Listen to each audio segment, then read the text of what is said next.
Track 5.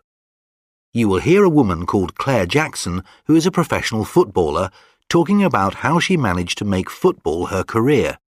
For each question, choose the best answer, A, B or C.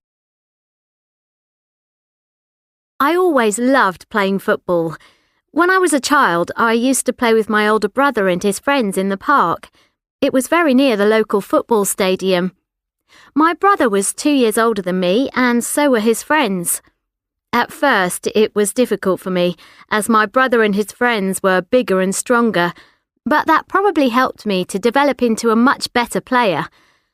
I learnt to use my skills and speed to make up for my lack of strength and height. I was also good at making quick decisions, not just in football, and this was really useful. I remember when I started playing with my brother's friends, no one wanted me to be on their team, but that soon changed. When I went to secondary school, I played for my school team, and I soon realised I was more influential in almost every game I played in than many of my teammates. I loved playing in matches, but I think one of the reasons I'm able to have a career as a footballer now is that I enjoyed training too. Some players thought that training was boring, but I was never bored, and I often stayed behind to do more. My parents weren't too keen on me spending so much time playing, but as long as I always did my homework and got good marks in my exams, they were fully supportive of my hobby, as it was at the time. Shortly after my 14th birthday, I was just about to play in a match for my school when the school coach told me that a scout from a big football club was coming to watch our team play in order to hire potential players for their academy.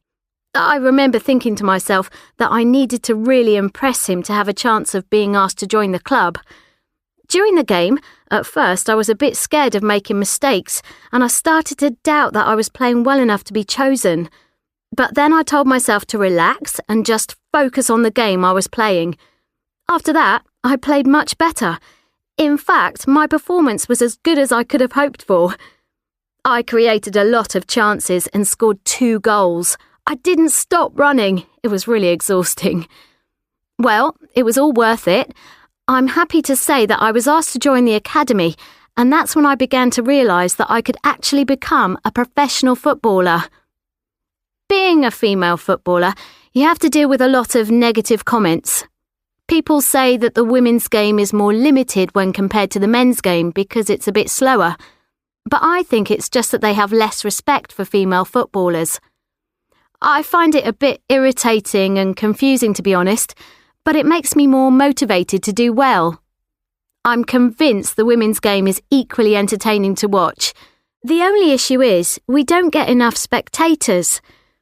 Even now, when we've had female presidents and leaders, it's a bit concerning to know that some girls still think there are jobs that only men can do. But I hope that if more female players are given greater opportunities to play, children will realise that football is a game for both girls and boys. I've been luckier than many female players. So far, I'm really pleased with how well things have turned out for me. I've been to 2 World Cups and won some trophies here in this country, and I've been fortunate to only have picked up a few minor injuries in my career so far. I must say, I have no regrets about becoming a footballer. It really is the most amazing thing that's happened to me.